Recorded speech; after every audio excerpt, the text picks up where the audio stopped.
할렐루야. 오늘도 살아서 역사하시는 하나님 아버지께 우리 신령과 진정으로 나아가길 원합니다. 다 같이 기도드리겠습니다. 하나님 아버지 감사합니다. 우리 다 같이 찬송가 170장 내 주님은 살아계셔서 다 같이 찬양드리겠습니다. 내 주님은 살아계셔 날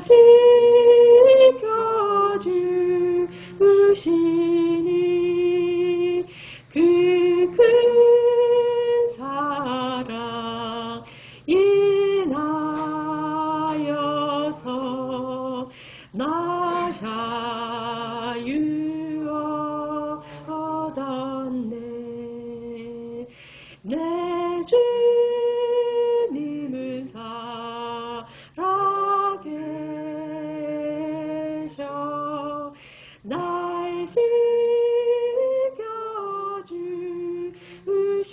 지켜주시니 그 큰 사랑 인하여서 나 자유 얻었네.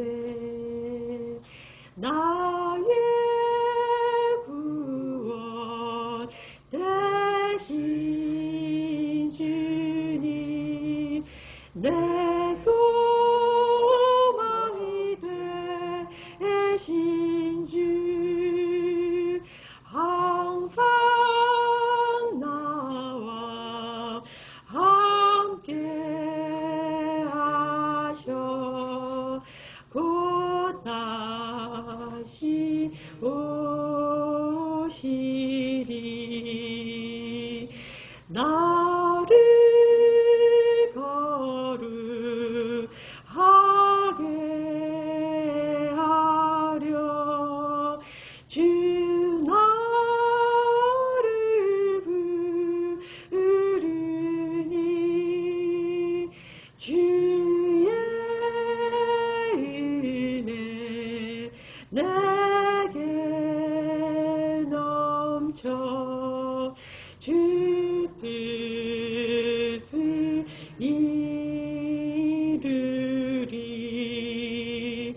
구생 믿음 나 가지고 주 말씀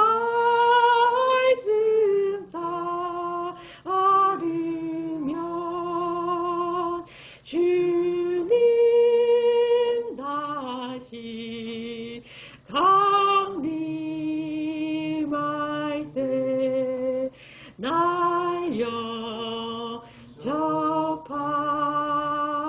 영접하시리. 내 주는 살아계셔서 내 주님은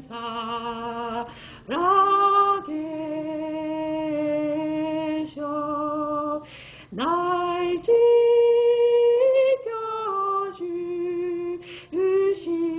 지켜주시니 그 큰 사랑 인하여서 나 자유 얻었네. 하나님은 너를 지키시는 자 너의 우편에 그늘 되시니 낮의 해와 밤의 달도 너를 잊지 못하리. 눈은 들어 산을 보아라. 너의 도움 어디서 오나. 전지지신 너를 만드신 여호와께로다. 하나님은 너를 지키시는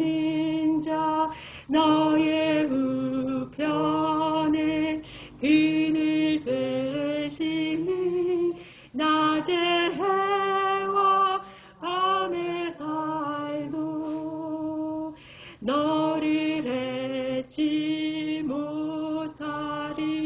하나님은 너를 지키시는 자, 너의 환난을 면케하시니 그가 너를 지키시리라. 너의 출입을 지키시리라. 눈을 들어 산을 보아라. 너의 도움 어디서 오나. 천지지신 너를 만드신 여호와께로다. 하나님은 우리를 지키시는 자, 하나님은 우리 지키시는 자, 우리 우편에 그늘 되시니 낮에 해와 밤에 달도 우리를 잊지 못하리. 우리를 잊지 못하리. 하나님은 우리를 지키시는 자, 하나님은 우리를 지키시는 자, 우리 환난을 면케하시니 그가 우리 지키시리라. 우리 출입을 지키시리라. 우리 출입을 지키시리라. 눈을 들어 산을 보아라. 우리 도움 어디서 오나. 천지 지으신 우리를 만드신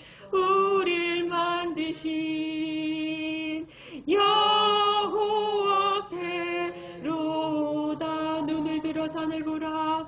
눈을 들어 산을 보라. 너의 도움 어디서 오나. 천지 지으신 너를 만드신 여호와께로다.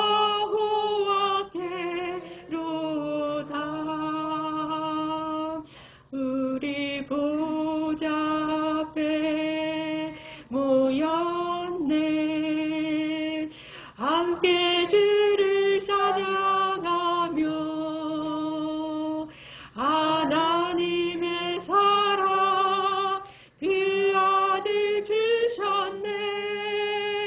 그의 피로 우린 구원받았네. 십자가에서 쏟으신 그 사랑 강같이 온 땅에 흘러 각 나라와 족속 백성 방언에서 구원받고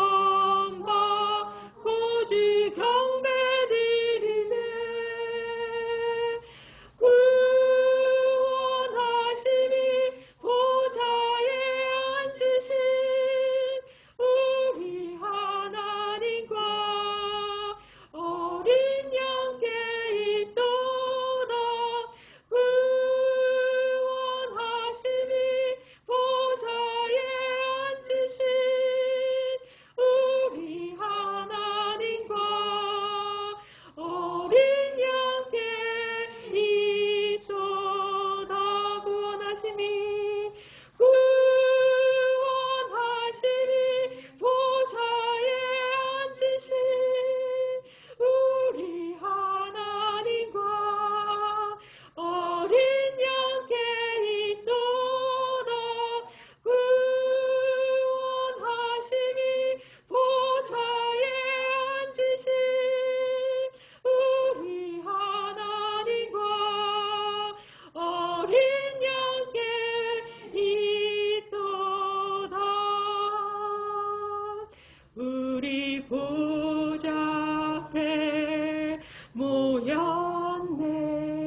십자가에서 쏟으신 그 사랑 강같이 온 땅에 흘러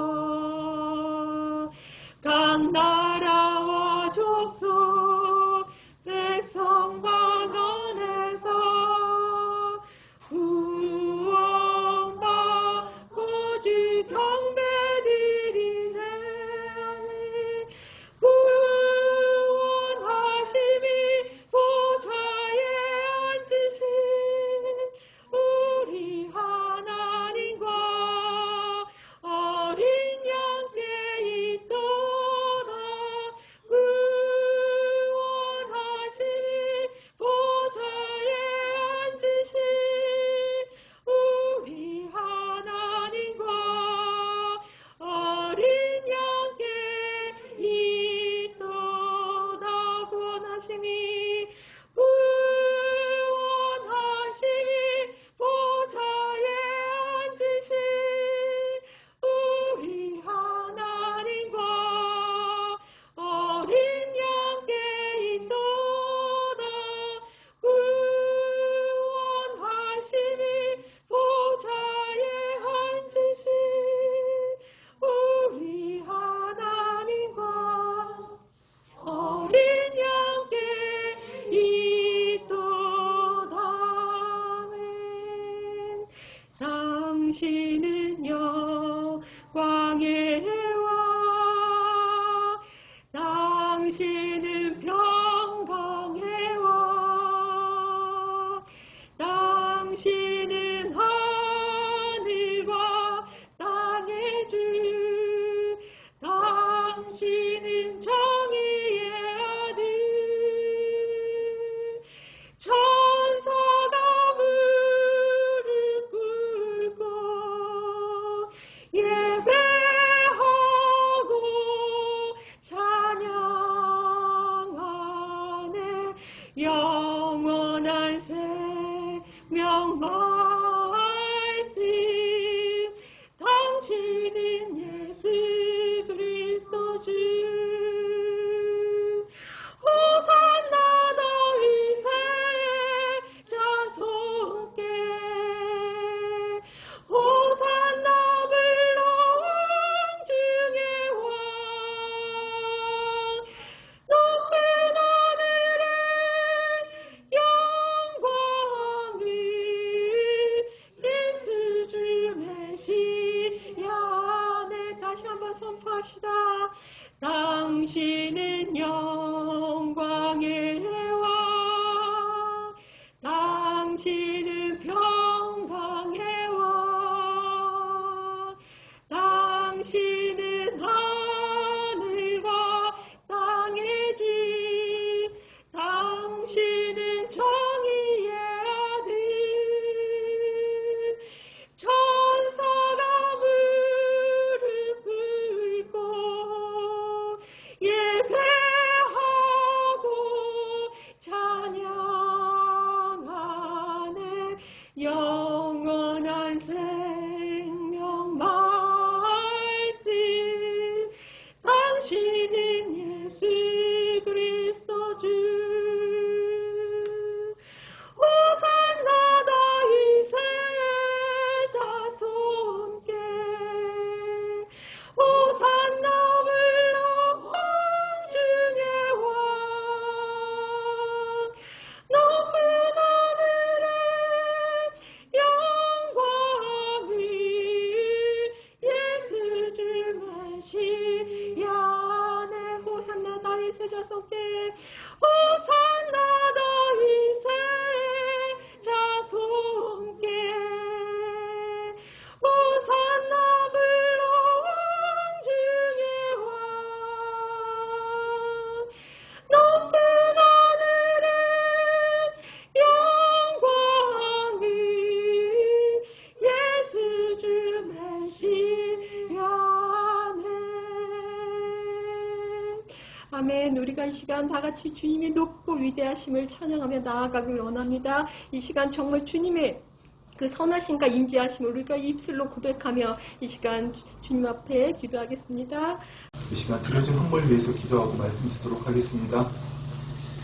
아버지 하나님, 우리에게 모든 것을 회복하여 주신 아담으로부터 이어진 그 원죄에 의한 숙명론적 운명으로 말미암아 사단의 종로로 탈 수밖에 없고 영 죽을 수밖에 없는 우리를 그 아들의 목숨을 내어주심으로 우리를 원래대로 회복하시고 우리에게 태초에 주셨던 통치권, 소유권, 공급권을 회복하여 주셨고 하나님 나라를 확장하기 위해서는 주님 이 땅에 오셔서 그 하나님 나라의 회복을 전하시고 그 하나님 나라를 확장하는 일에 제자를 세우시고 그 일을 하셨는데 많은 사람들이 자신들의 재정으로 조금도 부족함 없이 섬겼듯이 주님, 오늘 우리 아름다운 사랑교회의 성도들이 하나님 나라의 확장을 위해서 우리에게 자신에게 맡기신 그 재물을 내어놓았습니다. 주님, 이들의 행동하는 믿음을 보시고 이들에게 갑절의 재정의 기름 부으심이 임하게 하여 주시옵소서. 이들에게 갑절의 믿음의 통로가 열리게 하여 주시옵소서. 내가 하나님을 위해서 무엇을 하는 것이 아니고 내게 주신 물질을 가지고 내가 무엇을 할까, 무슨 일을 쓸까 고민하는 것이 아니라 나는 아버지의 영광의 통로로서 아버지께서 그분의 일을 이루시는 통로가 되었음을 깨닫는 그 믿음을 더욱더 넓혀주시고 그 통로를 주께서 우리를 통해 친히 역사하시는 그 믿음의 통로를 넓혀주시옵소서. 특별히 이 시간 두 차원으로 하나님의 말씀을 바라보고 그 말씀을 우리의 삶에 이루어내는 그 일을 아버지 누구보다도 제자들보다도 사도들보다도 더 잘 해내는 주의 귀한 백성들 삼아 주시옵소서. 성령님, 시간 위로부터 임하시어서 우리의 마음문을 열어주시고 우리의 눈과 귀를 열어주시어서 하나님의 깊은 것을 통달하신 성령님께서 친히 하나님 나라의 비밀을 우리에게 알려주시옵소서. 주님, 들을 귀를 열어주시니 감사합니다. 예수님 이름으로 기도드립니다. 아멘. 이 시간 내가 예수 그리스도 이름으로 우리가 영과 진리로 하나님께 예를 드리는 이곳에 하나님의 영광이 임하였음을 선포합니다. 또한 여러분 믿음의 눈을 열어서 하나님의 영광이 이미 우리 안에 가득함을 그 영광 안에 우리가 있음을 바라보시기를 축원합니다. 아멘. 또한 여러분의 생각과 감정, 지식에 기초해서 주의 말씀을 듣고 오늘 드린 목사가 새로운 얘기를 하나 오늘은 좀 짧게 했으면 좋겠는데 여러분 이런 생각들 하지 마시고 성령 하나님께 여러분의 생각과 감정을 온전하게 올려드림으로 그분께 통치받음으로 말미암아서 여러분 우리의 혼과 육이 온전히 하나님의 통치함을 받고 그 말씀대로 생각하고 느끼고 선포하고 행동함으로 주님이 전하신 그 하나님 나라의 복음을 그 하나님 나라를 내 삶 가운데 내 일터 가운데 이루어내는 우리 모두가 되기를 간절히 소망합니다. 아멘. 지난주에 우리는 신앙생활의 핵심은 두 가지라는 것을 나누었잖아요. 그 두 가지가 무엇입니까? 첫 번째, 성경을 하나님 나라의 관점으로 제대로 볼 수 있어야 돼요. 참된 신앙생활이라는 것은 내가 열심히 하나님을 믿는 것이 아니라 마귀에서 듣고 보고 배운 대로 하나님의 말씀을 보고 그 말씀을 지키려고 애쓰는 것이 아니라 하나님 나라의 관점으로 말씀을 볼 수 있어야 되고 두 번째로 그 말씀을 내 삶에 어떻게 적용시킬 수 있는가 그 말씀을 어떻게 내 삶에 이루어낼 수 있는가 여러분 이것이 우리의 신앙생활의 핵심입니다. 그렇다면 우리가 먼저 어떻게 하면 하나님 나라의 관점으로 여러분이 말씀을 볼 수 있을까요? 먼저 성경이 어떤 것이라는 것을 알아야겠죠. 성경은 히스토리라고 하잖아요. 하나님의 역사, 그의 역사. 그렇습니다. 성경을 여러분 우리가 성경을 그냥 표면적으로 우리의 지식을 가지고 이 말씀을 읽는다면 단지 수많은 인간 저자들을 통해서 기록하여 주신 인간의 역사, 사건, 일들에 불과하지만 그런 것이 아니라 여러분 하나님 나라의 관점을 갖는다면 그 성경은 하나님께서 많은 인간 저자 모세, 사무엘, 다윗, 이사야, 예레미야, 호세야 이 수많은 선지자들과 또 베드로, 야고보, 요한, 바울 같은 인간 저자들을 통해서 하나님께서 창조의 처음부터 창조의 마지막까지 창세기부터 요한계시록까지 하나님께서 보여주시고 있는 하나님의 창조의 역사를 통치의 역사를 보여주는 것이고 그 하나님의 창조 역사 누가 이루십니까? 예수 그리스도. 그 그 하나님의 창조 역사를 이루시는 분이 바로 예수 그리스도이시고, 성경은 처음부터 끝까지, 특별히 구약 성경은 그 하나님의 창조 역사를 이루시는 예수님을 모형과 그림자로 표상하고 있다는 것을 우리가 먼저 알아야 됩니다. 그리고 여러분, 하나님 나라의 관점 이러니까 되게 어렵잖아요. 근데 그거 우리가 애쓴다고 용쓴다고 우리가 가질 수 있을까요? 아니죠. 그 하나님 나라의 관점을 주시는 분이 누구십니까? 성령 하나님. 그런데 여러분 기도할 때, 말씀 볼 때, 말씀을 들을 때, 여러분 일상의 모든 삶 가운데서 성령 하나님께 여러분 통치받고 있습니까? 이게 안 되면 여러분 아무것도 안 되는 겁니다. 여러분 길을 갈 때에도, 밥을 먹을 때에도, 앉으나 일어서나 하나님의 기쁜 것을 통달하신, 하나님의 모든 것을 우리에게 풀어주시고 친히 알려주시는 그 성령님께 통치하심을 받아야 됩니다. 내가 가 있는 곳이 하나님이 가서 계신 곳, 내가 하는 일이 하나님의 하나님. 여러분, 이것이 우리의 삶의 패턴이 되어야 됩니다. 그냥 내 육신을 가지고 내가 아침에 일어나서 양치하고 세수하고 밥 먹고 일어나서 이 자리에 교회에 예배드리러 온 것이 아니고요. 하나님의 통치하심을 받아서 내가 걷고 행해서 이 자리에 나온 것이 여러분의 모든 것의 출발이 되어야 됩니다. 그렇습니다. 하나님 나라의 관점을 가진다는 것은 정확하게 정의하면 두 차원으로 하나님의 말씀을 볼 수 있다는 것입니다. 두 차원이 뭐죠? 우리가 모르는 미지의 세계, 신비의 세계, 4차원 그런 걸까요? 아니요. 이미 하늘에서 뜻이 다 이루어져 있는 것과, 그런데 이 땅에서는 그것을 우리가 이루어내야 되잖아요. 바로 그 두 차원. 말씀의 세계, 영의 세계에서는 이미 주님께 십자가에 죽으시고 부활을 승천하심으로 다 이루셨지만 아직 이루어지지 않은 하나님 나라는 이 땅에 시작되었지만 완성되지 않았잖아요. already but not yet. 하나님 나라는 이미 시작되었지만 완성을 향해서 가고 있잖아요. 바로 그 두 차원으로 말씀을 볼 수 있어야 된다는 겁니다. 그리고 두 번째로, 태초에 에덴 동산에 하나님께서 계획하셨던 그 영원한 안식, 아담이 범죄하지 않았더라면 하나님께서 계획하신 대로 첫 번째 에덴 동산이 영원한 안식의 나라, 하나님 나라가 되었을 겁니다.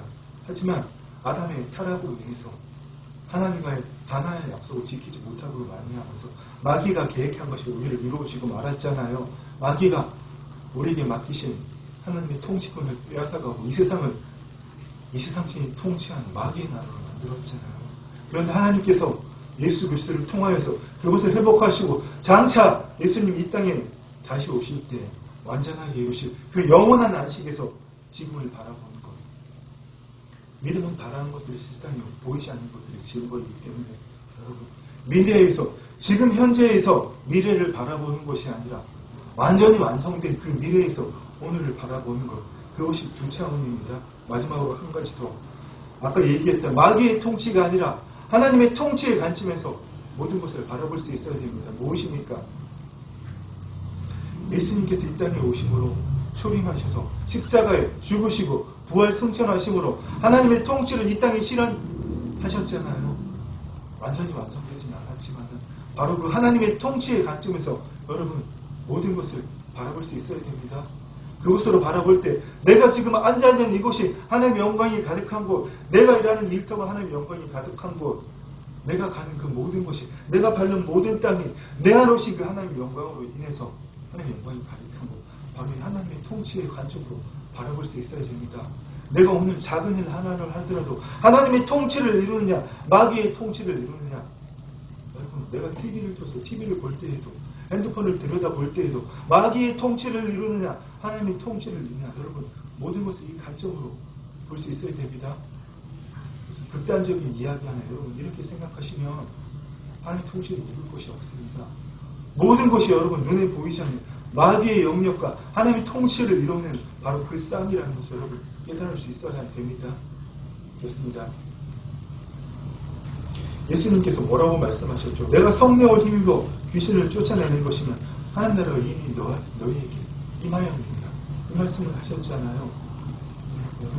우리의 지금 나의 이 상황, 이 현실에서 내가 듣고 보고 배운 대로 내 지식과 경험에 기초해서 이 상황과 현실을 바라보는 것이 아니라 하나님께서 우리 안에 임하셨고 우리를 통하여서 그 처음 창조하시고자 하셨던 그 에덴 동산 같은 그 영원한 하나님과는 우리 삶과 일터에 이루시고자 하는 바로 그 관점을 여러분 바라볼 수 있어야 됩니다. 오늘은 특별히 오늘 말씀의 제목대로 여러분 두 차원의 관점으로 하나님의 말씀을 깊이 볼 수 있는 것을, 하나님의 깊은 곳을 볼 수 있는, 하늘나라의 비밀을 볼 수 있는 그것을 나누고자 합니다. 사람은 누구나 다, 지금 여러분 모두 다, 저도 예전에 그랬습니다. 내 지식과 경험의 기초에서 주의 말씀을 자신의 생각과 감정으로 판단합니다. 내 생각으로 옳으냐 그러냐, 내 생각으로 동의할 수 있느냐 없느냐, 내 감정에 나타난 실수를 일으키느냐 안 일으키느냐. 여러분 대부분의 많은 사람들이 여러분 기도를 간절하게 애타고 할 때 여러분 내 감정의 동료가 막 일어나서 어떤 카타르시스가 일어나고 눈물이 나면 은혜 받았다고 얘기합니다. 근데 그게 과연 하나님 통치 안에, 하나님 영광 안에 있는 걸까요? 단지 내 감정이 동요되는 거잖아요. 세상 많은 사람들이 하나님을 믿는다고 하면서 모여서 그 종교적인 행위들 하며 열심히 최선을 다해서 찬송하고 기도하고 그렇게 하지만 결국은 내 감정을 막 흥분시키고 내가 뭔가 감정적으로 여러분 정말 느낀 게 있다고 생각하면 은혜 받았다고 착각하는 겁니다. 그게 아니라는 거예요, 여러분. 우리가 깨닫기를 원합니다. 지금 제가 전하는 이 말씀 동안 이 사람이 목사가 전하는 말씀을 내 지식과 경험의 기초에서 이 말씀이 틀리냐, 옳으냐, 오늘도 새로운 것이 있나 없냐, 여러분 이렇게 판단하는 것이 아니라 그렇게 하는 것은 무엇입니까? 모두 다 말씀에 대한 내 해석일 뿐이잖아요. 말씀에 대한 내 생각을 버리고 여러분 말씀에 대한 하나님의 생각을 깨달을 수 있는 눈과 귀가 열리시기를 축원합니다. 이사야 선지를 통해서도 말씀하셨잖아요. 이 백성이 보아도 보지 못하고 들어도 듣지 못하고, 그 말씀을 사도 바울이 고린도전서에서 하셨죠. 사람이 어떻게 해요? 눈으로 보아도 귀로 들어도 마음으로도 하나님이 나의 깊은 것을 알 수 없게 하셨다고 하셨잖아요. 그렇습니다. 그런데 정말 중요한 것은 여러분 오늘 우리 요한복음 말씀을 통해서 하나님의 말씀을 내 생각, 내 감정, 내 지식의 기초에서 보는 것이 어떤 것이다. 지금까지 교회에서 수많은 이런 것들을 가르쳐 왔습니다. 여러분. 그게 어떤 것인지 한번 우리 나눠보길 원합니다. 요한복음 2장에 보면 갈릴리 가나의 혼인 잔치가 나옵니다. 예수님께서 세례 받으시러 갈릴리 땅에서 유대 그 요단 강가로 세례 요한이 집회하시는 곳으로 내려와서 세례를 받으셨잖아요. 그리고 그 육신의 모친 마리아가 약속을 미리 하셨기 때문에 세례를 받으시고 광야에서 시험 받으 40일 동안 금식하시고 또 마지막에 시험 받으시고 다시 갈릴리 땅으로 올라가셔서 가나의 혼인잔치에 제자들을 데리고 가셨습니다. 그 가나의 혼인잔치 후에 예수께서 어떻게 하셨습니까? 그 후에 예수께서 그 어머니와 형제들과 제자들과 함께 가버나움으로 내려가셨습니다. 거기에 여러 날 계시지는 아니하니라. 그리고 첫 번째 예수님의 공생의 사역 3년 동안의 첫 번째 6월절이 나옵니다. 유대인이 달력 기준은 4월달입니다.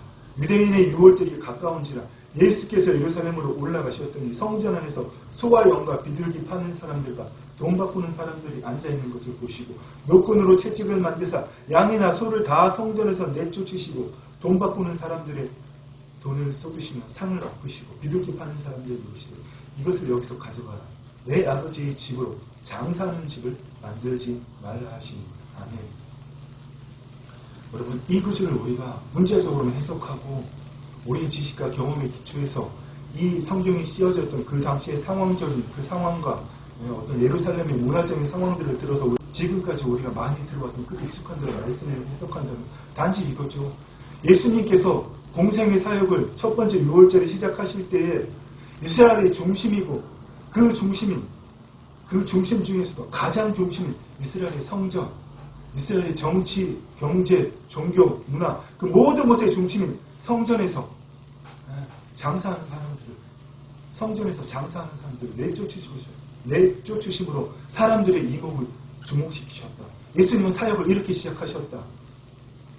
명절에 모든 유대인들이 6월절로 올라오잖아요. 사람들이 가장 많이 모이기 때문에 그때는 지금처럼 이런 인터넷 문화, 방송 문화도 없을 때잖아요. 미디어랑 매체가 없잖아요. 어떻게 예수님을 알릴 것이냐. 사람들이 가장 많이 모이는 명절에 예수님께서 이 예루살렘의 이스라엘 가장 중심인 모든 정치, 경제, 종교, 이스라엘 모든 것의 중심인 그 성전에서 이런 일을 행하신 거예요. 사람들이 주목을 끌어서 그가 하나님의 아들이신 것을 알리셨다. 그리고 요한복음에서 여러 가지 기적들을 예수님께서 하나님의 아들이신 것을 증명하시기 위해서 기적들을 오늘 우리 본문에 나오는 그 베데스데 목가에 있던 38년 전 된 병자의 병을 고치시고 또 날 때부터 소경자한테 눈을 뜨게 하시고 마지막으로 죽은 나사로를 구하시고 이런 기적들을 행하셨다. 우리 이런 관점으로 말씀을 보아왔잖아요. 여러분, 근데 그게 아닙니다. 물론 문화적으로 이때 상황적으로 보면 성전에서 장사하는 이유가 뭡니까? 대제사장 가야바, 이 사람이 돈을 주고 로마에서 대제사장권을 샀잖아요. 투자했잖아요. 투자만큼 먼저 뽑아야죠. 그래서 성전에서 장사했던 겁니다. 성전 들어올 때 성전세를 받고요. 구약시대, 율법시대이기 때문에 자신의 죄를 사하려면 어떻게 해야 되죠? 희생제사를 드려야 되잖아요. 그 재물을 돈을 받고 팔았다는 겁니다. 물론 자기들은 먼 데서 오니까 불편했겠죠. 우리가 편의를 봐줄게.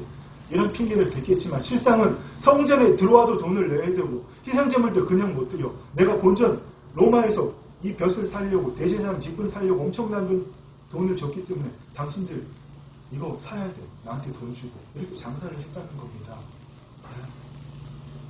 그 사람들을 둘러 엎으셨다. 예수님께서 세간의 주목을 끌기 위해서. 여러분 얼마나 정말 인간적인 희생입니까? 우리 지금까지 수많이 들어왔던 이야기잖아요. 그런데 여러분 이 말씀을 제가 오늘 이야기한 대로 두 차원으로 하나님 나라를 관점으로 볼 수 있다면 전혀 다른 이야기가 됩니다. 예수님께서는 여기서 뭘 보여주시는가는 사람들이 죄를 사하기 위해서 어떻게 왔습니까? 성전에 나와왔잖아요. 그리고 희생제사를 드렸잖아요. 이제는 그것이 필요 없다. 내가 영원한 제물을 대해서 너의 죄를 사하겠다. 여러분 주님 그것을 말씀하시기 위해서 그것을 보여주시기 위해서 양의 문이 어떤 것이라는 것을 이 사람들 다 돈 주고 들어갔잖아요. 근데 돈이 없는 사람들은 어떻게 해요?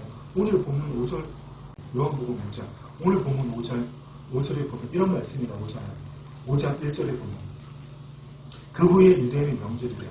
예수님께서 공생애에서 맞은 두 번째 명절 요한복음 2장에 기록된 유대인의 명절 6월절 그로부터 1년이 지난 다음 그 다음에 그 후에 유대인의 명절이 되어 예수께서 예루살렘에 올라가십니다. 그때 예루살렘의 양문 곁에 양문 곁에 히브리 말로 베데스라는 못이 있는데 거기에 행각이 있었고 성전 옆에 양의 문이랑 양문이 있었습니다.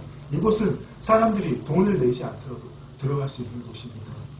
그런데 들어갈 수도 있지만 희생제물을 살 돈이 없잖아요. 그래서 제사 못 받는 거예요. 그래서 오늘 말씀을 좀 살펴보겠습니다. 그 후에 유대인의 명절이 되어 예수께서 예루살렘으로 올라가시니라. 예루살렘에 있는 양문 곁에 히브리 말로 베데스드라는 못이 있으되 돌이 5 행각이 있고 그 안에 많은 병자, 맹인, 다리 저는 사람, 혈기 마른 사람들이 물에 묻히고 기다립니다. 이들이 왜 기다립니까? 돈을 주고 희생제물을 사서 제사를 드릴 돈이 없기 때문에 이걸 기다리는 거예요. 물의 움직임을 기다리는 이는 천사가 가끔 못에 내려와 물을 움직이게 하는데 움직임 후에 먼저 들어가는 자는 어떤 병에 걸리든지 낫게 됩니다. 아멘. 그렇습니다. 주님 성전을 청결하게 하신 그 사건이 단지 내가 사역을 시작했다. 내가 하나님의 아들이라 이것을 보여주기 위해서 사람들이 세상말로 때려 모인 그 명절날 예루살렘 성전에서 성전을 청결하게 하신 게 아니고요. 바로 이것을 보여주시기 위해서 예수님 자신이 양의 문, 구원의 문, 내가 그 길이요 진리요 생명이요 나로 말미암지 않고는 아버지께 나아갈 수가 없느냐. 오직 나를 믿는 자는 어떻게 구원을 받느냐.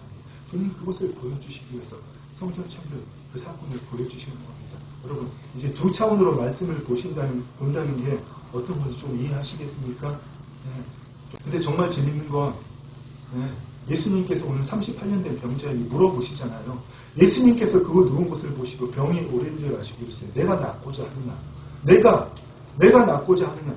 뭐라고 대답하여죠? 주님 그렇습니다. 이렇게 대답해야죠. 그런데 이 아픈 사람은 전혀 다른 엉뚱한 대답을 했습니다. 뭐라고 대답했습니까?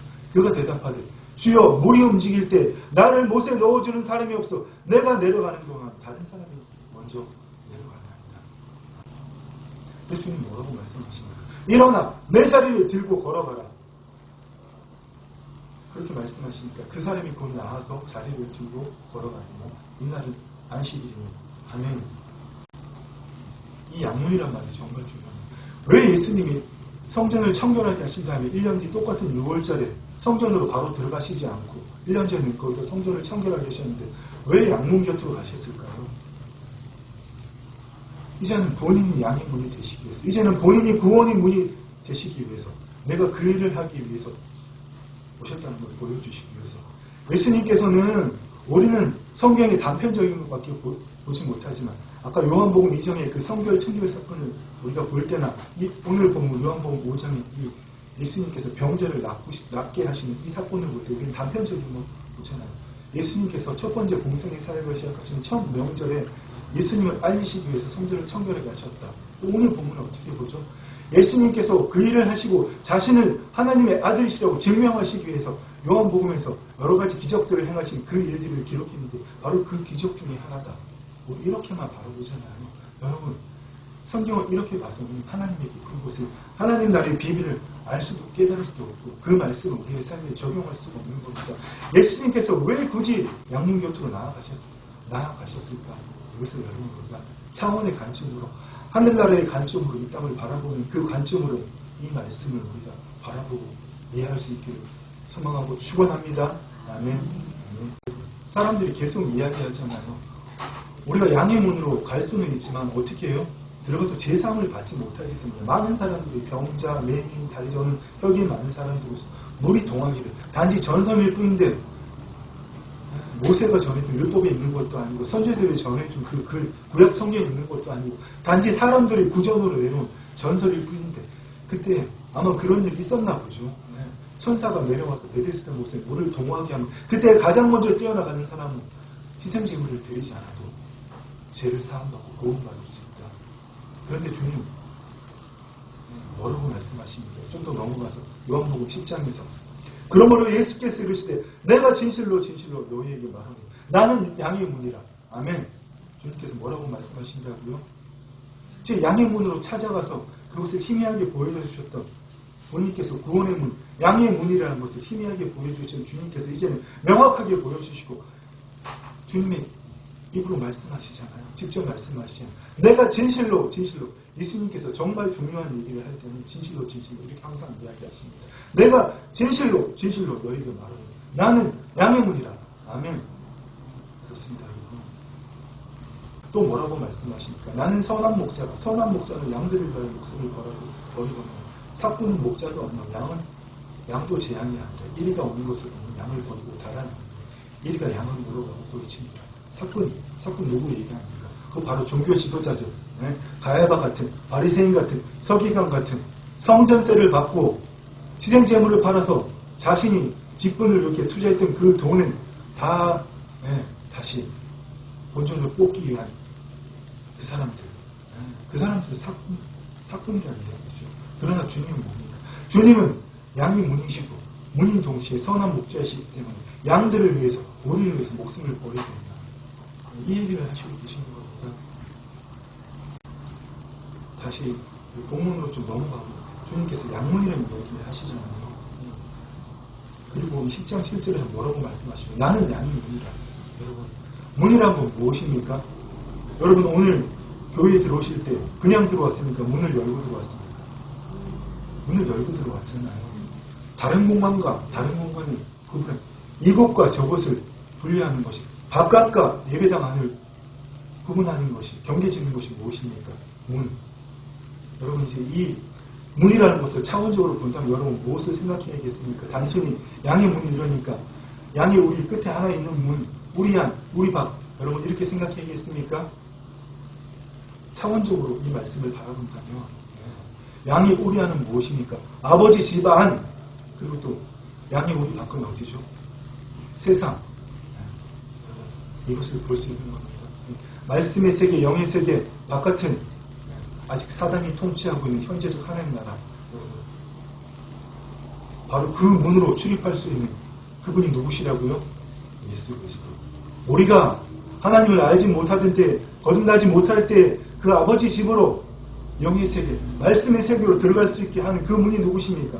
바로 양의 문, 예수 그리스도. 이 땅에도 수많은 교회가 있고 수많은 목회자들이 있고 말씀의 홍수가 넘쳐나지 않아 유튜브만 검색해도 5만 법이 다 있잖아요. 하나님 음성을 듣는 법, 잘 믿고 잘 사는 법, 별개별이 다 있더라고요.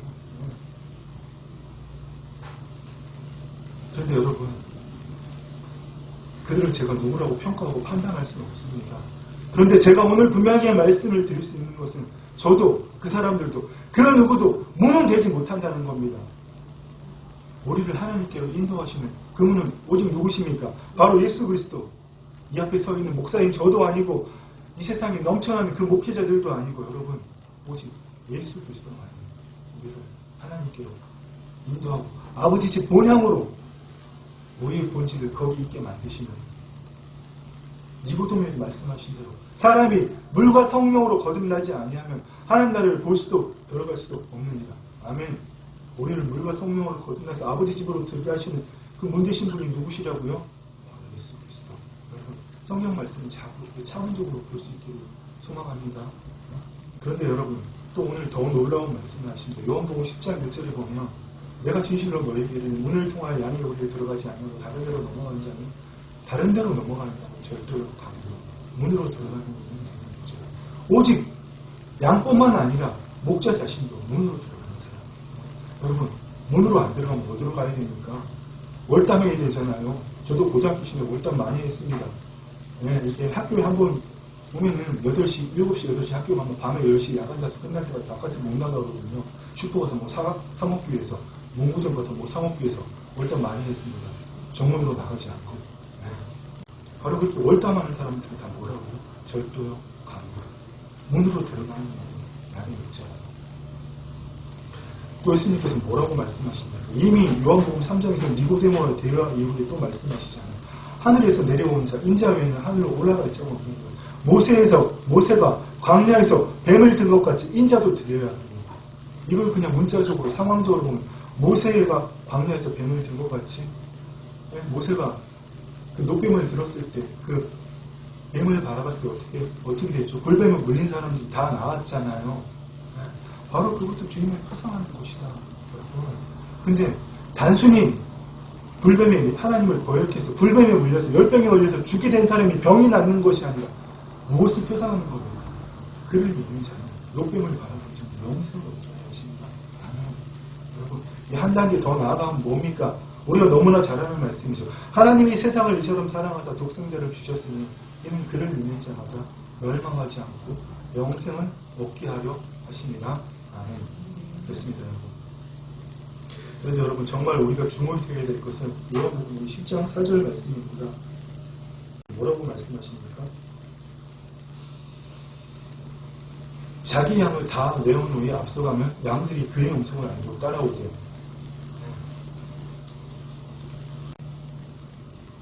앞을 말씀을 좀 먼저 보는 게 좋을 것 같습니다. 문지기는 그를 위하여 문을 열고 양은 그의 음성을 듣나니 그가 자기 양을 이름을 인도하여 불러내어 인도합니다. 자기 양을 다 내어온 후에 앞서가면 양들이 그의 음성을 아는 대로 따라오대요. 목자가 문을 열면 모든 양이 나온다는 겁니다. 근데 꼭 나오지 않는 양들이 있습니다. 난 여기가 좋아요. 안 나갈래요. 나 졸려요. 잠 좀 더 잘래요. 나 그냥 집 안에 있는 사료 먹을래요. 이런 양들이 있었다는 거죠. 그래서 주님 어떻게 하신다고요? 자기 양을 다 내어온 후에 앞서가면 양들이 그의 음성을 아는 거로 따라오대요. 한글 성경은 보면 특별하게 없는 것 같지만 이 다 내놓다는 말은 바깥으로 던지다는 단어입니다. 무슨 말입니까? 왜 양들을 밖으로 던집니까? 이 단어랑 내놓은 후에 똑같은 단어가 뭐냐 하면 우리가 너무나 잘 아는 것처럼 예수님께서 포도나무의 비유를 드셨을 때 뭐라고 말씀하셨습니까? 사람이 내 안에 거하지 아니하면 가지처럼 밖에 버려져 나요. 사람이 그것을 모아다가 불에 던져, 바깥에 던져, 내놓아, 던져. 같은 단어입니다. 또 여러분, 귀신을 내어쫓다 할 때. 그러나 내가 하나님의 성령을 힘입어 귀신을 쫓아내는 것이면 같은 단어입니다. 왜 양을 내놓는데 예수님께서 예수님께 붙어있지만 열매 맺지 못하는 그 가지를 잘라서 던져버릴 때 던져 귀신을 내어쫓을 때 쫓아내는 그리고 또 이 또 같은 말입니다. 그 사람들이 잔치에 먼저 청혼받은 사람들이 오지 않자 하나님이 종들을, 천사들을 내보내서 길거리에 있는 사람들을 청하셨잖아요. 그들에게 다 예복을 줬는데 그 중에 예복을 입지 않고 한 손님에게 그 주인이 하나님 뭐라고 말씀하셨습니까? 임금이 사람들에게 말하되 손발을 묶고 바깥 어두운 데 내던지라. 양들을 내놓아 귀신을 내쫓다. 내던지라 같은 말입니다. 왜 양들을 목자하신 주님께서 양들이 우리를 내놓으시는데 이런 강력한 단어를 좀 부정적이고 너무 끔찍하고 강력한 단어를 이렇게 쓰셨을까요? 우리 여기서도 그냥 말씀을 단순히 읽는 게 아니라 정말 우리가 차원적인 것을 깨달을 수 있습니다. 어떤 사건이 생각나야 될까요? 누가복음 15장. 아버지 집으로 돌아왔지만 누가복음 15장에 기록되지 않았지만 우리 수요일날 그 본문 같이 읽었죠. 오늘은 빠르게 읽고 지나가겠습니다. 또 이르시되 어떤 사람에게 두 아들이 있는데 그 둘째가 아버지에게 말하되 이렇게 해서 아버지의 재산을 세상만으로 미리 땡겨서 아버지도 안 돌아가셨는데 상속을 미리 받아서 나가서 다 탕진했잖아요. 요즘 말로 술 먹고 흥탕방탕한 거죠. 도박하고 술 먹고 뻔하잖아요. 그 당시라고 별다를 게 있었겠습니까? 그 사람이 근데 오랜 세월 그 돈을 다 탕진하고 굶어 죽게 되니까 마침 그 나라에 흉년이 되어서 먹을 게 없게 되니까 돼지치러 들어갔다 그랬죠. 근데 그 주인이 참 못됐나 봅니다. 돼지 먹는 사료잖아요. 쥐염 열면 뭔지는 저도 잘 모르겠습니다. 본 적이 없기 때문에. 그 쥐염 열면 좀 먹겠다고 배고파서 먹겠다고 남도 아니고 자기 돼지를 치는 사람이잖아요. 근데 못 먹게 했잖아요. 그래서 그 아들은 어디로 돌아갔습니까? 뭐라고 했습니까? 얘 스스로 돌이켜 이르되 내 아버지에게는 양식이 풍족한 품꾼이 얼마나 많은가. 나는 여기서 죽여서 죽느니까. 내가 아버지께 가서 이르기를 아버지 내가 하늘과 아버지께 죄를 지었사오니 지금부터 아버지의 일컬을 감당하지 못하겠냐니까. 품꾼의 하나를 종이 하나를 고쳐 이렇게 돌아갔는데 아버지는 어떻게 하셨습니까? 아직도 거리가 먼데 세상에 상 거짓골을 하고 오는데 날마다 기다리셨기 때문에 달려가서 목을 안고 입을 맞추고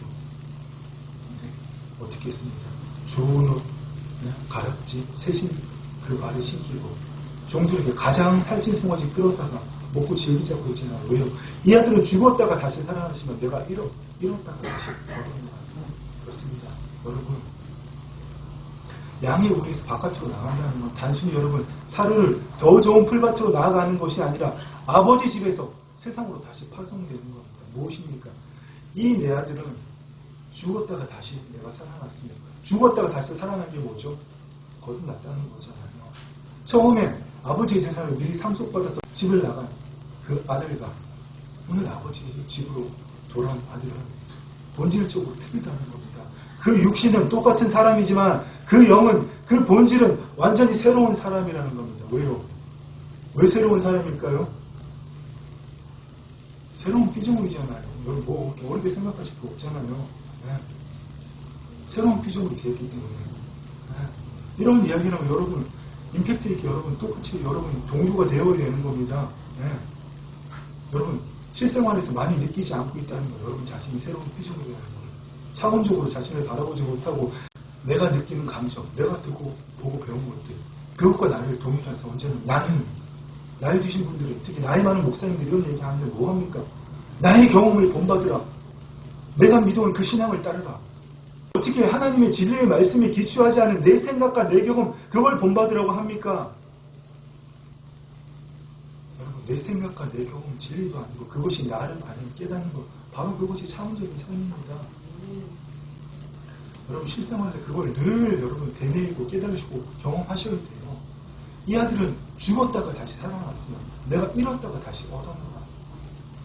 집 나간 아들과 돌아온 아들이 본질적으로 틀리다는 이야기죠. 무슨 이야기입니까? 완전히 새로운 피조물, 새로운 존재가 되었다는 겁니다. 성경 말씀에 물론 그 다음 이야기가 없어요. 네, 마다들이 와서 삐어졌는데 하나님께서 임팩트 있는 이야기를 정말 충격적인 이야기를 하셨잖아요. 큰아들에게 아들아, 큰아들아 내 것은 다 너의 것이로든. 근데 그 큰아들은 뼈 빠지기 일만 했잖아요. 그죠? 아버지 것이 다 내 건데.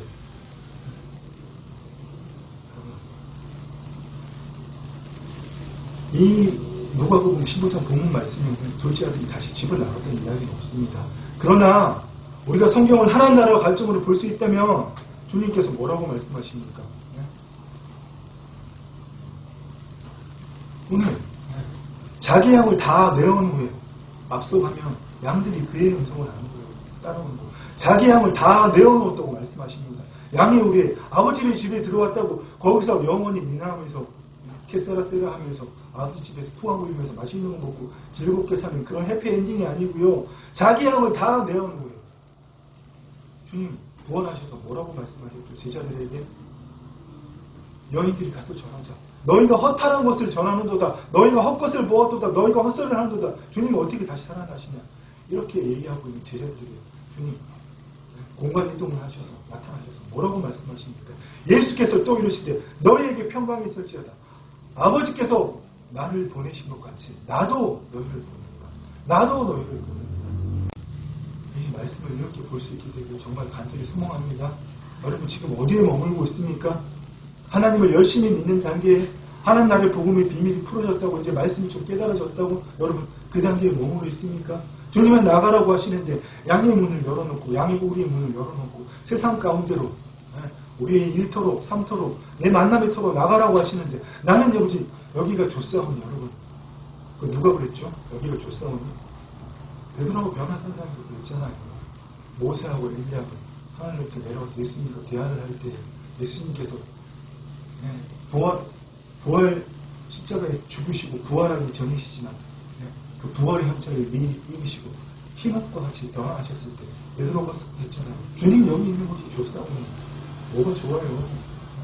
이제 주님 부활 승천하시고 성령이 강림하시면 땅끝까지 가서 복음 전하야죠. 그러려고 3년 동안 그를 데리고 다니면서 그렇게 말씀 가르치시고 하나님 나라의 복음의 비밀을 가르치신 건데요. 그렇습니다. 주님 오늘 우리에게 말씀하십니다. 제자들에게 하신 말씀이 아닙니다. 아버지께서 나를 보내신 것 같이 나도 너희를 보내노라.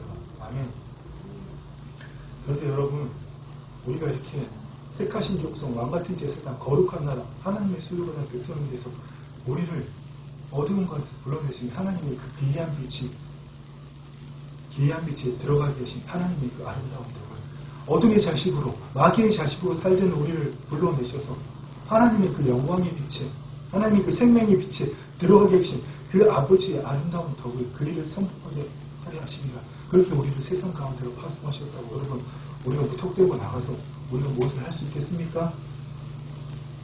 요한복음 10장에서 뭐라고 말씀하십니까? 정말 너무나도 핵심적인 말씀이고 너무나 중요한 말씀입니다. 우리가 하나님 나라의 삶을 이 땅에서 살기 위해서 오늘 이 말씀이 우리에게 풀어져야 되고 우리의 삶에서 실체로 이루어져야 됩니다. 뭐라고 말씀하시죠? 자기 양을 다 내어온 후에 앞서가면 양들이 그의 음성을 아는 거로 따라오되 양들이 그의 음성을 아는 거로 따라오되 자기 양을 다 내어온 후에 앞서가면 양들이 그의 음성을 아는 거로 따라오되 타인의 음성은 알지 못하는 거로 따르지 않는 거로 도망하느니라. 여러분 바로 이겁니다. 정말 우리에게 매우 중요한 진리를 알려주고 계십니다. 자기 양을 다 내어온 후에 앞서가면 양들은 주의 음성을 하나님의 음성을 예수 그리스도의 음성을 너무나 잘 알지만 타인의 음성을 알지 못한다는 겁니다. 여러분. 그럼 여러분 오늘날 하나님을 믿지 않는 교회에 다니지만 종교 생활만 하는 그런 사람들만 그 육적인 그리스도인들은 둘째치고라도 하나님을 열심히 믿고자 하는 그 사람들조차도 참된 목자신 예수님의 음성을 듣지 못하고 어떻게 하면 예수님의 음성을 들을까? 어떻게 하면 신앙생활을 잘할 수 있을까? 여러분 여기에 초점을 맞추고 있다는 겁니다. 그런 사람들의 그런 우리의 문제가 무엇입니까? 여러분 남의 이야기가 아닙니다. 양이라면 당연히 목자 되신 주님의 음성을 너무나 잘 들어야 되는데 불구하고 어떻게 하면 주님의 음성을 잘 들을까? 여러분 오늘날 우리가 이러고 있다는 겁니다. 우리가 주님의 음성을 듣지 못하는 이유가 무엇일까요? 훈련되어 있지 않기 때문에. 그 대신 우리는 누구의 목소리를 기가 막히게 잘 듣습니까? 지금도 여러분 안에서 올라오잖아요. 하루에 6만 가지, 7만 가지 올라오는 내 내면의 목소리, 내 머릿속에 안에 있는 그 잠재식 속에서 올라오는 목소리들. 우리는 그 목소리를 듣는데 여러분 너무나 익숙해져 있기 때문에 주님의 음성을 여러분 듣지 못하는 겁니다. 내 내면의 목소리에는 여러분 자동적으로 반응하고 어떨 때 짜증납니다. 잠들려고 할 줄로 들리잖아요. 제발 그만했으면 좋겠는데 나를 정죄하는 목소리, 나에게 상처와 쓴뿌리를 다른 사람을 미워하고 원망하게 만드는 목소리, 주님 앞에서 내가 해야 될 일을 못하게 하는 목소리. 그렇습니다. 그런데 더 안타까운 건 많은 사람들이 이런 내면의 목소리를 듣지 않고 하나님의 음성을 듣기 위해서 여러분 영성훈련을 하고 있다는 겁니다. 참 기가 막히게 노릇이죠. 그렇게 열심히 제자훈련하고 영성훈련하는 누구의 목소리만 듣습니까? 거짓 목자의 목소리만 기가 막히게 잘 알아듣고 양이 문이 아니라 엉뚱한 문으로 나아가잖아요. 멸망으로 인도하는 걸 크고 넓다고 했습니다. 여러분 그렇습니다. 우리에게는 여러분 주님의 음성을 듣는 영성훈련이 필요한 게 아니라 뭐가 필요합니까? 그 주님의 목소리를 들으려고 최선을 다하고 용쓰고 훈련받고 있는 그 나를 부인하는 것, 바로 자기를 부인하는 것, 우리에게 정말 필요한 겁니다. 여러분, 나를 부인하고 나의 십자가를 질 때 우리 목자이신 주님의 음성을 당연히 듣는 겁니다. 지금도 우리는 듣고 있습니다. 우리가 귀를 막고 듣지 않을 뿐이죠. 다만 우리의 귀가 내 내면의 목소리를 듣는데, 거짓 목자의 목소리를 듣는데 너무나 익숙해 있기 때문입니다. 여러분의 귀를 우리의 목자 대신 주님의 음성을 듣는 그 귀로 바꾸시기를 축원합니다. 아멘. 사실 이미 바꾸어져 있습니다. 그 귀가 있습니다. 내가 그것을 깨닫고 여러분 활용하지 못할 뿐이죠. 아멘. 아멘. 오늘 정말 여러분 두 가지만 꼭 기억했으면 좋겠습니다. 제가 계속 말씀드리도록 성령님을 통해서 하나님의 말씀을 두 차원으로 하늘에서 이미 이루어진 것을 이 땅에 이루어진 관점으로 바라보고 있습니다. 바로 그 두 차원의 관점. 또 하나, 내가 누구인지 깨닫고 내 본질이 어디, 내 주체 파악을 하고 여러분 그 말씀이 나에게 이루어지도록 하는 그 삶을 사는 것. 여러분 딱 두 가지만 했으면 좋겠습니다. 오늘 본문 말씀도 마찬가지입니다. 예수님께서 자신이 하나님의 아들이시고 온 인류를 구원하시기 위한 메시아라는 것을 증거하기 위해서 베데스다의 목과 양문 곁으로 가셔서 38년 된 병상을 고치신 게 아닙니다. 요한복음에 있는 수많은 기적들이 갈릴리 가나 혼인잔치도 하나님 나라의 복음의 비밀을, 천국 혼인잔치의 비밀을 우리에게 보여주시기 위해서 그 일을 하신 거잖아요.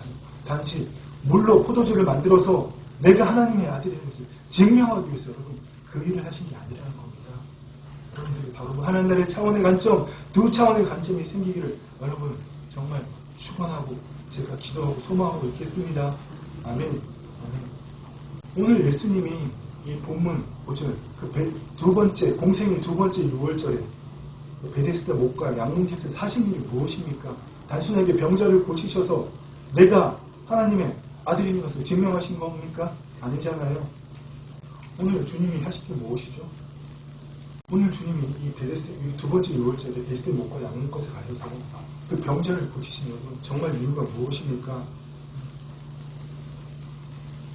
구약의 시대는 갔고 내가 새 언약을 성취하러 왔다. 그 새 언약을 이룬 자가 바로 나다. 내가 바로 이제 지금까지는 하나님께서 태초에 아담을 에덴 동산 밖으로 내쫓으실 때 그가 육신의 생명을 유지하기 위해서 그의 죄를 덮기 위해서 짐승을 잡으셔서 가죽옷으로 그를 입히신 것처럼 또 모세를 통해서 율법을 주시고 우리 인간의 죄를 덮기 위해서 1년에 한 번씩 드리는 그 제사를 통해서 우리의 죄를 덮었지만 이제는 내가 그 제사를 단번에 끝내기 위해서 오셨다. 바로 그것을 보여주시는 겁니다. 여러분. 그렇습니다. 정말 주님께서 오늘 이 사건을 통해서 새 언약에 대해서 말씀하고 계시는 겁니다. 타락함으로 인해서 죄를 범함으로 인해서 율법을 통해서 희생제물을 제사를 드림으로 죄를 일시적으로 덮을 수 있었는데 그런 우리가 이제는 누구든지 예수 그리스도를 믿는 자는 죄상을 받고 아버지 집 안으로 들어가서 아버지의 자녀가 될 수 있다. 바로 그 일을 주님께서 오늘 보여주시기 위해서 양문 곁으로 가셔서 38년의 병자를 치유하신 거고요. 요한복음 10장으로는 제자들과 주님 잡히시기 전날 밤에 말씀하신 거죠. 내가 양의 문이라. 그 말씀을 하셨다는 겁니다. 그렇습니다, 여러분. 여러분 지금 어디에 있습니까? 여러분의 모든 것의 출발점은 어디입니까? 주님 아닙니까? 주님 밖입니까? 주님 아니야죠. 그렇습니다. 우리의 모든 의식의 출발은 바로 예수 그리스도 아니어야 됩니다. 바로 그 아버지 집안, 영의 세계, 말씀의 세계. 그러나 우리는 그것에 머물러 있는 자들이 아니라 그곳에서 아버지의 집안에서 주께서 모든 이루신 그 말씀을 아버지께서 나에게 주신 내 것은 다 너에게 주시거든. 그 주신 모든 것을 가지고 집 밖으로 나와서 양육으로 밖으로 나와서 우리 안에 오신 예수 그리스도의 능력으로 하나님을 기쁘시게 하는 주님께서 나를 통해서 아버지의 나를 이 땅에 우리 현실의 삶에 이루고 계신 그 영광의 통로가 된 여러분, 그 삶을 우리가 살아야 되는 겁니다. 아멘. 말씀을 읽겠습니다. 우리가 그 삶을 사는 것은 내 뜻을, 내 욕망을, 내 필요를 채우기 위한 것이 아니라 오직 누구를 기쁘시게 하기 위한 겁니다. 믿음이 없이는 하나님을 기쁘시게 하지 못합니다. 오직 나의 생명 대신 예수 그리스도, 그분을 우리에게 아낌없이 내어주신 그 아버지 하나님을 기쁘시게 하기, 그 모든 일이 되어야 합니다. 여러분, 오늘 이 시간 이후부터는 우리의 삶은 나의 만족, 나의 기쁨, 내가 추구하고 원하는 것들, 내가 편하고 아주 너무나 행복하게 생각하는 것들, 여러분 그런 것들을 이루고 누리기 위한 삶이 아니라 오직 아버지의 뜻을 이루는, 오직 아버지를 기쁘시게 하고 하나님의 뜻을 이루는 그 삶을 우리 모두가 살아가길 소망합니다. 여러분, 그런데 그 삶을 살려면 어떻게 해야 될까요? 좀 더 노력하고 좀 더 헌신하고 그렇게 해야 될까요? 그래서 여러분, 물론 헌신하고 노력해야 됩니다. 어떻게 해요? 나를 구해하고 나의 십자가를 지기 위해서, 내가 있는 곳에 머무르지 않고 바깥으로 나가는 행동하는 믿음을 보이기 위해서. 그래서 여러분, 내가 그런 행동하는 믿음을 가질 수 있기 위해서는 여러분 자신을 먼저 변화시켜야 됩니다. 환경 탓, 자식 탓, 남편 탓, 아내 탓, 친구 탓, 누구 탓을 하기 전에 난 저 사람 때문에 이래, 저 사람 때문에 내 믿음이 넓혀지지 않아요, 저 사람 때문에 내가 신앙생활을 올바로 못하겠어요, 저 사람 때문에 내가 어떻게 못해요. 여러분, 이렇게 하는 게 아니라 내 자신을 변화시킬 때 그 모든 것을 변화시킬 때 출발점이 되는 겁니다. 그렇습니다. 여러분, 여러분, 하나님이 우리에게 독생자를 왜 주셨습니까? 하나님이 우리에게 주님을 왜 주셨어요? 우리가 멸망받지 않고 구원받기 위해서. 하나님께서는 세상 모든 사람들이 구원받기 원하시는 거 아니잖아요. 그렇습니다. 도둑이 오는 것은 도둑질하고 죽이고 멸망시키는 것 뿐이지만 우리가 세상신의 종로로 타면 이런 겁니까? 영원한 행복이 있습니까? 영원한 만족이 있습니까? 결국은 우리를 죽이고 도둑질하고 사망으로 이끄는 겁니다. 그러나 주님께서 오신 것은 생명을 얻고 더 풍성히 얻게 하는 것이다. 아멘. 여러분이 주의 생명을 얻고 더 풍성히 누리시길 원합니다. 예수님 믿는 게 제가 아까 기도 드릴 때도 그 기도를 드렸지만 여러분, 만사 형통, 만사 오케이가 아닙니다. 여러분이 주님을 믿는다면 그 주님 때문에 이 현재적 하나님나라에서 마귀의 통치를 몰아내고 그곳에 하나님의 영광을 임하게 하기 위해서 여러분 고통과 환난을 받을 수 있습니다. 누구 때문에요? 모든 사지처럼 모두를 삼키기 위해 돌아다니는 마귀 때문에. 하나님이 나를 위해 뭘 해주셨어요? 하나님이 이렇게 하셨어요. 그것을 자랑하기보다 이제 우리 모두 하나님이 일하다가 이렇게 환난받고 고통받았지만 나는 더 이상의 것을 바라봅니다. 저 하늘나라의 영원한 소망을 바라봅니다. 그 환난과 고통 때문에 내 은사가 더 풀어지고 내 영광의 통로가, 하나님이 나를 통해서 나타나시는 통로가 더 넓혀졌습니다. 이런 관점들이 날마다 하는 우리 모두가 되기를 소망합니다. 단독 축복합니다. 기도하겠습니다. 주님, 그렇습니다. 주님께서 우리에게 오신 것은 양들로 생명을 얻고 더 풍성히 누리게 하기 위함이라고 말씀하셨습니다. 주님, 우리가 언제까지 하나님이 주신 그 하나님의 생명의 은혜 안에서 머물기만 하는 것이 아니라 아버지가 주신, 회복과 주신 그 모든 정권을 가지고 그 말씀대로 생각하고 느끼고 선포하고 행동하는 믿음으로 아버지, 내 몸에, 내 육신에, 그리고 내 삶터에, 내 가정에, 나에게 맡기신 그 일터에 예수 그리스도의 이름의 그 천국 열쇠를 가지고 아버지 그 음부의 권세를 열어버리므로 그곳에 아버지 영광의 빛이 임하는 그 일을 우리 모두에게 하게 하여 주시옵소서. 그 일을 위해서 우리 아름다운 사랑교회 성도들, 아버지 하나님과 예수 그리스도의 이름으로 이들에게 성령과 능력을 기름 붓듯 하여 주시옵소서. 이들에게 성령과 능력을 기름 붓듯 하여 주시어서 그 기름 부으심과 아버지의 능력과 생명 가운데 이들에게 맡기신 일터 삼터에 우리를 기이한 빛에 들어가게 하신 하나님의 아름다운 덕을 성전하게 한 우리 안에 있는 예수 그리스도 안에 계신 예수 그리스도 안에 있는 하나님의 영광을 아는 빛을 그 음부의 권세하며 예수 그리스도의 이름으로 그것을 열고 그 빛을 비치게 하는 우리 모두가 되었으니 주 예수 그리스도를 선포합니다. 주님 감사합니다. 홀로 영광 받아 주옵소서. 예수님 이름으로 기도드립니다. 아멘. 문들아 너희 들어라. 들을지어다 영원한 문들아. 영광의 왕 들어가시도록. 영광의 왕 들어가신다. 문들아 너희 들어라. 들을지어다 영원한 문들아. 영광의 왕 들어가시도록. 영광의 왕 들어가신다. 영광의 왕이시요 강하고 능하신 주로다. 전쟁에 능하신 주시라. 다 찬양 위대하신 왕. 손 들고 찬양합시다. 왕께 만세. 왕께 만세. 당신은 영광의 왕이라. 다 찬양 위대하신 왕. 왕께 만세. 왕께 만세.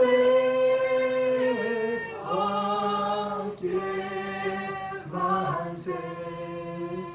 당신은 영광의 왕이라. 다 찬양 위대하신 왕. 아멘. 이 시간 영광의 왕이신 우리 주 예수 그리스도께 모든 영광, 존귀, 권세 올려드립니다. 홀로 영광 받아주시옵소서. 내가 이 시간 주 예수 그리스도를 명하노니 오늘 이 자리에 함께한 사랑하는 하나님의 아들, 딸들 안에 있는 모든 오래된 분들, 내가 예수 그리스도를 명하노니 파쇄될지어다, 열릴지어다, 영광의 왕이 들어가시도록 활짝 열리게 되었음을 주 예수 그리스도를 선포하노라. 아멘. 이제는 주 예수 그리스도의 은혜와 우리 아버지 하나님의 사랑과 성령 하나님의 교통하심이 우리의 영원한 문 대신 그 주님 안으로 들어가서 하나님의 모든 것을 가지고 우리의 삼토 일터로 다시 파송되어서 하나님 나라의 대사로서 아버지의 뜻을 이 땅에 이루기만을 갈망하는 하나님 나라로 침노해서 하나님의 뜻을 이루기만을 갈망하는 사랑하는 하나님의 아들 딸들이 위해 이제부터 영원토록 함께 있을지어다. 아멘.